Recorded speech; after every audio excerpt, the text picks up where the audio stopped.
Hi everybody, this is Martha Creek, marthacreek.com, and I'm using materials today that are provided by healthycongregations.com, specifically leadership. Not just in congregations, but leadership in general. This is called Presence and Functioning, the Qualities of Leadership. So as I go through these, I want you to imagine your life if you were actually doing these things. Number 2 is to regulate your own anxiety. This means put the oxygen mask on me first. You know, you've heard the thing on the airplane. Before you can help another person, you need to regulate your own anxiety. It's why in emergency rooms on the chart of what to do first, step 1 is regulate your own pulse.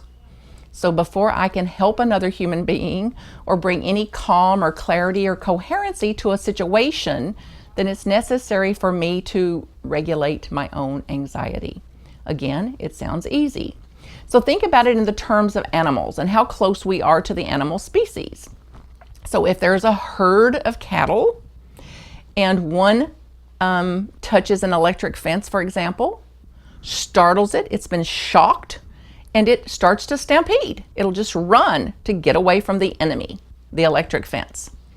Without thinking, without any cause or any cause in reality, the entire herd will stampede after this one cow. So they did not experience shock, they were not hurt, there was no enemy to them, but because of our herd mentality and how close we are to the animal species, we also will herd in effect. So somebody's panicked, mad, upset, and they're going to go the other way without pausing to think, pausing to see, is there any real threat in the field here? Is there a reason to be running or stampeding or leaving a scene? Without that pause, we lived from this regressed state, the animalistic brain, referred to as the reptilian brain, the teeny little part of the brain that only has a repertoire of 3 options: to fight, to flight, and to freeze. And in that example, that would be the flight mechanism. So the question's not, do I do this? Yes, it's instinctual, hardwired, automatic.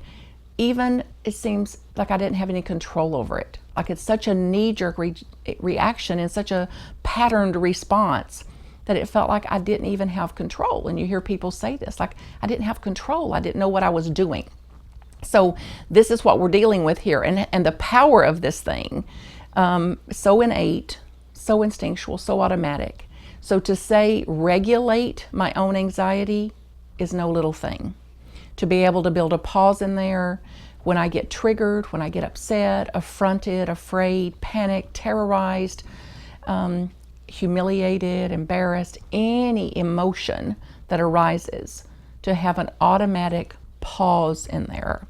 So before I speak, pause.